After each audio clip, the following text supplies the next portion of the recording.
Okay friends, मैं नीलेश माली sir आप सभी का इस वीडियो में स्वागत करता हूँ। So friends, in the previous lectures we were discuss about our last topic source of recruitment. So we were seen there internal source and external source, मतलब कि आंतरिक स्रोत और बाह्य स्रोत.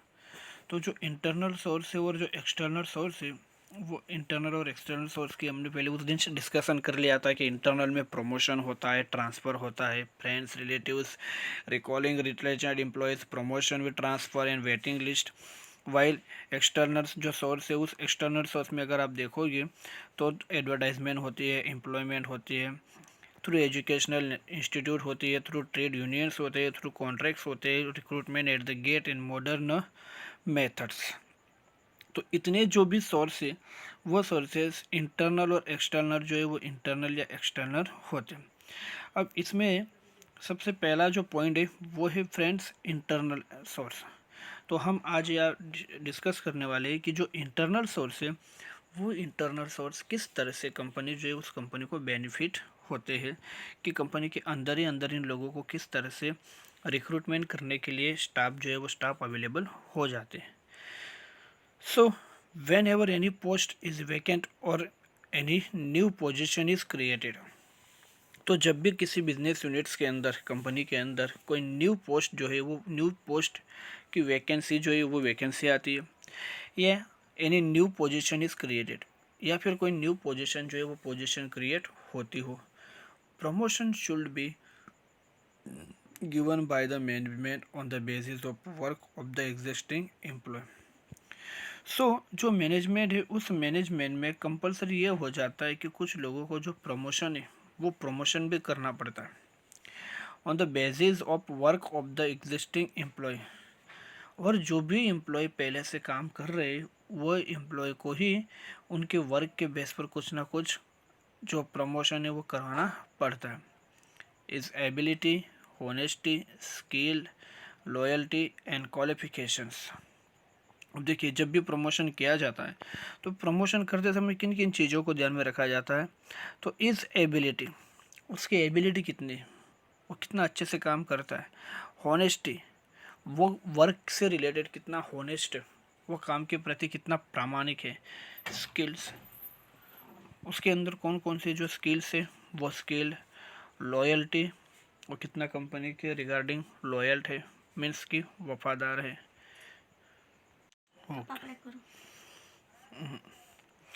So, is ability, honesty, skills, loyalty and qualifications. Just loyalty and qualifications. सो इतनी चीज़ें जो है उसकी प्रमोट करने के पहले ध्यान में ली जाती है, क्योंकि आप पुराना जो स्टाफ है, पुराना जो एम्प्लॉय है, उस एम्प्लॉय को आप बेसिकली न्यू पोस्ट अगर प्रोवाइड कर रहे हो तो उसका क्वालिफिकेशन या लॉयल्टी, स्किल, होनेस्टिबिलिटी, ये सब उसका ट्रैक रिकॉर्ड जो है पिछला, ये सब जो है वो देखा जाता है. Promotion of employee will boost their morale and loyalty. किसी भी कंपनी के अंदर अगर आप देखोगे तो वो कंपनी के अंदर अगर एम्प्लॉय जो है उन एम्प्लॉय का अगर प्रमोट किया गया है, प्रमोशन किया गया है, employees will boost their morale and loyalty. तो जो एम्प्लॉय है उन एम्प्लॉय के जो भी लॉयल्टी है वो बढ़ती है और उनके मॉरल जो है वो बढ़ जाती है. सिंपल है ना, पहले कोई कंपनी में काम कर रहा होगा एम्प्लॉय के तौर पर, उसे वर्क करना पड़ता होगा और बाद में उसे सुपरवाइज़र बना दिया जाए तो उसे काम करना नहीं, सिर्फ काम देखना है.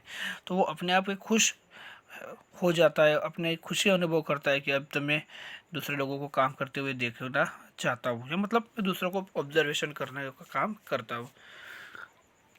तो promotion also result in increased salaries, status, power and responsibility. So promotion also result, promotion जो है उस प्रमोशन के साथ ही अगर आप देखोगे तो रिजल्ट्स इन इंक्रीज सैलरीज. तो जो सैलरीज है वो सैलरीज में भी क्या होती है, बढ़ोतरी. अब सिंपल है कि अगर आपकी रिस्पॉन्सिबिलिटी बढ़ रही है, मतलब आपका वर्क बढ़ रहा है, पहले से अगर आपको स्किल देख के वर्क दिया जा रहा है तो उसमें सैलरी जो है वो तो बढ़ती ही है. स्टेटस, स्टाफ जो है, एम्प्लॉय जो है वो एम्प्लॉय का पहले के कंपेयर में स्टेटस भी क्या होता है, धीरे धीरे बढ़ता है. पावर, पहले उसके हाथ में पावर कम होगी लेकिन अब पावर जो है वो क्या हो सकती है, बढ़ जाती है. एंड रिस्पॉन्सिबिलिटी, जो जिम्मेदारियां है वो जिम्मेदारियां भी क्या हो जाती है, बढ़ जाती है। तो इस तरह से प्रमोशन जो है वो प्रमोशन किसी भी स्टाफ के लिए एक बहुत ही इम्पोर्टेंट एलिमेंट्स बिजनेस एंटरप्राइज के अंदर माना जाता। नाउ नेक्स्ट है ट्रांसफ़र। ट्रांसफ़र का मतलब होता है दोस्तों कि बदली करना, तबादला। ठीक है। अब कंपनी में क्या होता है कि मान लीजिए कि 3 अलग अलग डिपार्टमेंट है। ठीक है, 3 अलग अलग डिपार्टमेंट है। तो एक डिपार्टमेंट में से दूसरे डिपार्टमेंट में जब उसे डाला जाता है, जब उसे भेजा जाता है और काम कराया जाता है, तब उसे कहा जाता है ट्रांसफ़र। मान लीजिए कि पहले कोई डी डिपार्टमेंट में था, वही बंदा या वही एम्प्लॉय जो है वो डी डिपार्टमेंट से सी डिपार्टमेंट में आता है, फिर सी डिपार्टमेंट से ए डिपार्टमेंट में आता है या ए डिपार्टमेंट से बी डिपार्टमेंट में आता है, तो उसका क्या हो जाता है, ट्रांसफ़र जो है वो ट्रांसफ़र हो जाता है। If there is any shortage of employee if any department, किसी भी डिपार्टमेंट में एम्प्लॉय जो है वो एम्प्लॉय की अगर शॉर्टेज हो, it can be rectified by transferring to it, तो उन्हें रेक्टिफाइड करके ट्रांसफ़र जो है वो ट्रांसफ़र किया जाता है। The surplus employee of another department, और दूसरे डिपार्टमेंट जो है मतलब अनदर डिपार्टमेंट जो है वो अनदर डिपार्टमेंट में जो भी सरप्लस एम्प्लॉय है, दो बड़े हुए एम्प्लॉयड है, keeping in mind their qualification, उनका क्वालिफिकेशन ध्यान में रखकर, in this way shortage of employees can be rectified, और जिस एरिया में या जिस डिपार्टमेंट में स्टाफ जो है वो स्टाफ की कमी है, वहाँ पर शॉर्टेज वाले डिपार्टमेंट से उन्हें कहाँ रखा जाता है, जहाँ पर जहाँ पर ज़्यादा सरप्लस एम्प्लॉय है, उस एम्प्लॉय को शॉर्टेज वाले डिपार्टमेंट में रखा जाता है। जैसे मैंने पहले ही आपको एक चार्ट बना के समझाया कि मान लिए एक करके कोई डिपार्टमेंट है, जैसे हम सेल डिपार्टमेंट कहते हैं। सेल डिपार्टमेंट में जो भी स्टाफ है वो स्टाफ की संख्या कैसी है, सरप्लस। और बी डिपार्टमेंट जो है वहाँ पर स्टाफ की जो संख्या है वो कैसी है, शॉर्टेज है। ठीक है, या स्टाफ की कैपेसिटी है, कमी है। तो क्या करेंगे कि जहाँ पर सरप्लस है वो सरप्लस में से क्या करेंगे, जहाँ पर शॉर्टेज है वो शॉर्टेज में उसे क्या करेंगे, डालेंगे। But keeping in the mind their qualifications, लेकिन जब भी उन्हें दूसरा डिपार्टमेंट जो है वो जो दूसरा डिपार्टमेंट जब उन्हें प्रोवाइड किया जाता है, तब उन्हें किस में शॉर्टेज है और किस में सरप्लस है, इन बातों के साथ साथ उन्हें ये भी याद रखना पड़ेगा कि उसका क्वालिफिकेशन क्या है। So in this way shortage of employ can be rectified, और इस तरह से कर्मचारियों की स्टाफ की जो भी कमी है, शॉर्टेज है, उस शॉर्टेज को क्या किया जाता है, कम किया जाता। नेक्स्ट है friends and relatives of employee. तो एम्प्लॉय जो है वो एम्प्लॉय को अपने फ्रेंड्स या रिलेटिव्स को बुलाकर किस तरह से स्टाफ को काम पर रखा जाता है और कर्मचारियों की संख्या जो है वो बढ़ाई जाती है, उसमें दिया गया है। Whenever a vacancy comes up in organisation, किसी भी ऑर्गेनाइजेशन के अंदर जब भी वैकेंसी जो है वो वैकेंसी अगर आती हो, employees are asked to recommended their qualified friends, employees जो है वो एम्प्लॉयज़ से पूछा जाता है कि उनके जो भी क्वालिफाइड फ्रेंड है, जो भी पढ़े लिखे उनके मित्र हैं वो, and relatives to the post, या फिर उनके जो भी रिलेटिव्स है वो रिलेटिव्स को पोस्ट के लिए पूछा जाता है। Recruitment is made after receiving application from them, recruitment की जो प्रोसीजर है वो प्रोसीजर बनाई जाती है after receiving application from them, उनके पास से जो भी एप्लीकेशन है वो एप्लीकेशन भरा के उनके पास से रिसीव किया जाता। This help to boost the morale of the employees and they feel proud to be part of the recruitment process, और ऐसा करने से कर्मचारी जो है, स्टाफ जो है, उस स्टाफ की जो मोरलिटी है वो मोरलिटी भी बढ़ती है, और साथ ही साथ उन्हें ऐसा लगता है, they feel proud to be a part of the recruitment process, उन्हें भी ऐसा लगता है कि जो रिक्रूटमेंट की प्रोसेस है उस रिक्रूटमेंट की प्रोसेस के हम लोग भी क्या है, एक पार्ट है। ऐसा वो लोग रियलाइज़ करते हैं, ऐसा उन लोगों का एक्सपीरियंस होता है। तो इस तरह से बिजनेस एंटरप्राइज के अंदर आजकल अगर आप देखोगे तो कोई भी न्यू स्टाफ को ज्वाइनिंग कराने के लिए सबसे इम्पोर्टेंट होता है उसका रेफरेंस देना।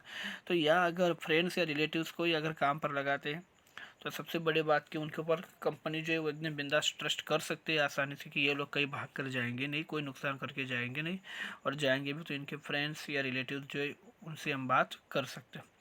दूसरी बात की जो मित्र है, जो फ्रेंड है, वो अगर एक साथ रहकर काम करते हैं, एक ही जगह पर बैठ के काम करते हैं, तो ऐसा करने से उनका जो उत्साह है, उनका जो बूस्ट है वो भी क्या होता है, बढ़ता है, उनका एंथुसियाज्म जो है वो भी बढ़ जाता है।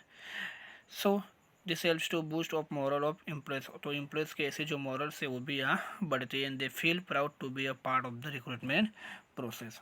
तो उन्हें भी लगता है कि हम भी रिक्रूटमेंट प्रोसेस के अभी क्या है, पार्ट है। सिर्फ स्टाफ जो है, कंपनी कर्मचारी जो है वो अब कंपनी के नहीं है।